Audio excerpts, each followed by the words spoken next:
qu'il démissionne. C'est de la poudre de perlimpinpin. Nous avons les moyens et la volonté de nous retrouver autour de valeurs et d'objectifs communs. Bonjour Alexis Lacroix. Bonjour Steve Nadjar. Merci de nous rejoindre comme tous les mardis pour votre chronique politique. Je rappelle que vous êtes, et Shana Tova, une nouvelle fois, vous êtes le directeur de la rédaction d'Actualité Juive. Retour avec vous Alexis sur l'interview accordée dimanche soir par Emmanuel Macron à TF1 et France 2. Le président de la République y a évoqué l'actualité internationale, bien sûr, l'immigration et le pouvoir d'achat. Commençons Alexis, si vous le permettez, avec ce dernier thème qui est la priorité des Français selon les sondages. Emmanuel Macron renonce à la vente à perte de carburant par les distributeurs qui s'y étaient opposé ces derniers jours. Il propose à la place une vente à prix coûtant. Est-ce qu'il a plus de chances de l'obtenir, Alexis, alors que le chef de l'État réclame également la modération des marges pour les grands industriels de l'agroalimentaire? Oui, ça s'inscrit, vous avez absolument raison, dans une opération de, j'allais dire, passez-moi l'expression, de reconquête républicaine du chef de l'État, qui n'est pas un imbécile. J'ai eu de nombreuses occasions de vous le prouver et qui a évidemment senti... On n'en doutait pas, Alexis. Voilà, et qui a évidemment senti... Enfin oui, mais certains le traitent comme... Je crois qu'il a de bons capteurs et il a évidemment saisi qu'il y a, même si elle n'est pas éruptive justement, mais il y a une colère qui gronde dans le pays et qui est indissociable d'un sentiment de lassitude, voire d'exténuation de l'espérance. Et il a fallu rattraper le couac de la vente à perte quand même. Alors absolument, vous avez raison, la vente à perte donc qui était soutenue par le gouvernement, par la voix d'Elisabeth Borne et qui a été retoquée par les industriels. Mais il y a, vous l'avez bien senti, il y a un bras de fer autour de la question de l'inflation, du pouvoir d'achat plus largement, qui se dégrade pour de nombreux Français en cette rentrée. C'est très manifeste, avec notamment les frais scolaires qu'il faut payer pour les enfants ou les petits-enfants dans les familles. Tout ça est difficile et beaucoup de familles doivent se serrer la ceinture et en conçoivent évidemment une amertume politique grandissante qui n'a pas échappé aux capteurs de l'Élysée et aux alambics des études d'opinion auxquelles ils se livrent quasiment quotidiennement dans la grande maison du 55 Faubourg Saint-Honoré. Et évidemment, le président de la République veut en tirer les conséquences. Pourquoi il veut en tirer les conséquences? Big picture, après on revient à l'inflation proprement dite. Il ne souhaite pas, même s'il n'est pas candidat à sa succession, que les européennes du 9 juin 2024 soient une déculottée pour les formations qu'il représente, c'est-à-dire pour la majorité présidentielle. Et elles se joueront notamment sur la question du pouvoir d'achat? Écoutez, en tout cas, ce qu'on voit, si vous voulez, c'est que le principal parti d'opposition, on peut même dire les deux principaux partis d'opposition, si au fond on dit les choses clairement, d'un côté le Rassemblement national emmené par Jordan Bardella et de l'autre la France insoumise emmenée par le tonitruant et incontrôlable Jean-Luc Mélenchon, ont fait néanmoins de cette question, ce qu'on peut appeler la nouvelle question sociale, leur cheval de bataille et le marqueur en quelque sorte de leur offensive contre les politiques actuellement menées. Donc le chef de l'État, j'allais dire, il jouait en défensive un peu là, si vous voulez, avec Anne-Claire Coudray et Laurent Delahousse sur France 2 et sur TF1, il jouait en défensive, il voulait montrer que s'il n'y a pas dans les tuyaux de nouveau quoi qu'il en coûte, il ne faut pas désespérer le patronat. En France, quand on est Emmanuel Macron, on ne peut pas désespérer le patronat. Néanmoins, on doit s'adresser aux travailleurs les plus modestes. 100 € par voiture et par an. Donc ça c'est très important dans le discours du RN. J'ai entendu Bardella samedi. Pour les travailleurs, exactement. Précisément. J'ai entendu Bardella samedi chez nos confrères de BFM TV. C'est vrai qu'avec une certaine intelligence stratégique, le RN se pose en défenseur des Français de la périphérie qui utilisent leurs véhicules, et notamment les véhicules diesel.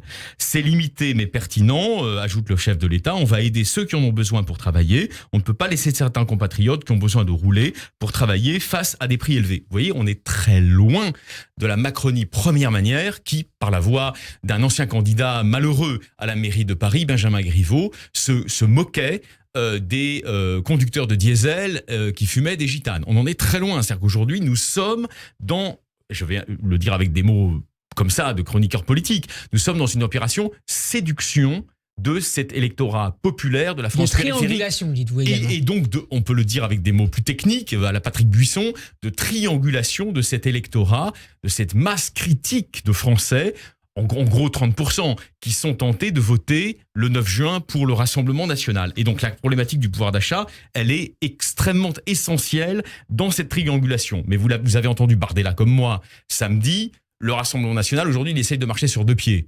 C'est-à-dire, il veut à la fois incarner l'espérance d'un peu moins de dureté de la vie quotidienne pour ces Français relégués, à tort ou à raison, mais dans les zones de la France périphérique, mais il veut aussi incarner la fermeté régalienne juste, l'ordre juste en quelque sorte régalien, face aux flux migratoires qui sont une réalité géopolitique mondiale. Et ils ne concernent pas uniquement la France. Et donc évidemment, vous allez me poser une question, mais vous avez raison. Oui, le président de la République, je la pressens, bien sûr, je pressens tout. Le président de la République avait vocation aussi à répondre à ceux qui pensent qu'aujourd'hui, ça n'est plus possible. On ne peut plus accueillir toute la misère. Alors, justement, allez-y. Il a également profité de cette occasion, Alexis, pour répondre non seulement à ces Français, mais aussi au pape, qui la veille, au stade Vélodrome, avait invité l'Europe. Alors, et donc la France a un accueil large et généreux alors moi qui connais un peu des migrants. Moi qui commence à connaître Emmanuel Macron, c'est-à-dire son équilibrisme politique. Nous faisons notre part, a répondu le président de la République. Nous sommes typiquement dans un exercice d'équilibrisme politique. C'est du en même temps, finalement. C'est du classique. Alors, attendez. Enfin, je vais être moins sévère que... Pour le coup, je vais être moins sévère. Vous avez soif, il va à la messe. Il va à la messe. Et donc, d'une certaine manière, il est tenu par ceux qui aujourd'hui se font les chantres de la position de fermeté régalienne. Je pense au Rassemblement national, mais aussi, par exemple, à la Reconquête. Il est tenu pour, en quelque sorte, complice jusqu'à un certain point de ces exhortations du pape à une caritas inconditionnelle envers les migranti. Sous-entendu, laissez-les venir à nous, ne les refoulez pas, ne les renvoyez pas dans des bateaux, etc. Ils ont besoin de notre sollicitude, de notre charité. Un discours que le président considère comme inaudible. Alors, un discours que, avec les alambics dont nous parlons, le président, dont il sait que 75% des Français, si ce n'est même un peu plus, le considèrent comme politiquement inopérant, politiquement non opérationnel. Et donc, là, nous avons l'habile acrobate des mots qu'est Emmanuel Macron. Un petit peu moins acrobate que nous, mais quand même acrobate. Que vous, surtout. Que se dit-il ? Que se dit-il ? Il se dit, après tout, je suis l'enfant, le petit enfant politique de Michel Rocard. Je ne suis pas seulement l'enfant de François Hollande, je suis le petit enfant de Michel Rocard. Donc, je vais convoquer les mannes d'une très célèbre formule. Je me souviens, moi, j'étais...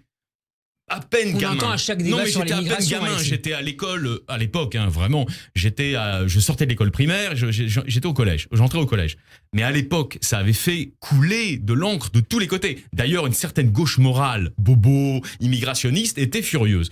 Que dit-il ? À plusieurs reprises, à partir du 6 juin 89, il y a en effet dans le monde trop de drames de pauvreté, de famine, pour que l'Europe et la France puissent accueillir tous ceux que la misère pousse vers elle. Et ensuite, ça donnera...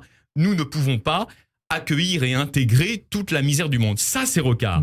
Même si Emmanuel Macron cite également la suite de la déclaration de Rocard sur le fait que la France, justement, doit malgré tout y prendre sa part. Donc, il y a aussi un balancement. Il y a un balancement et il a voulu, en citant cette phrase de fermeté, on va dire de fermeté régalienne socialiste classique, qu'on retrouve aujourd'hui dans les logiciels de Bernard Cazeneuve ou de Manuel Valls, par exemple, il a voulu, qui d'ailleurs s'inscrivent aussi dans une filiation rocardienne, d'une certaine manière, enfin, surtout Manuel Valls, mais il a voulu montrer que cette fermeté, contrairement à ce que le RN voudrait nous faire croire, que cette fermeté n'est pas inconciliable avec la générosité humaniste. Pourquoi ? Parce qu'in fine, il s'agirait pour le président de la République d'accueillir le petit nombre de celles et de ceux que nous sommes encore en capacité d'accueillir. Et il le sait, mais Emmanuel Macron est loin d'être débile. C'est pour ça que je vous dis que l'exercice est plutôt réussi, là, pour le coup.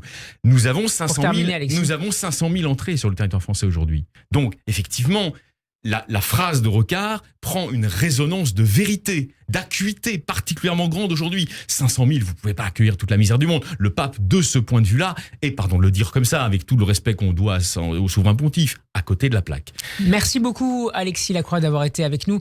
On peut vous réécouter en podcast sur notre site radioj.fr, mais aussi en vidéo sur la page YouTube de Radio J, ainsi que sur toutes nos pages sur les réseaux sociaux.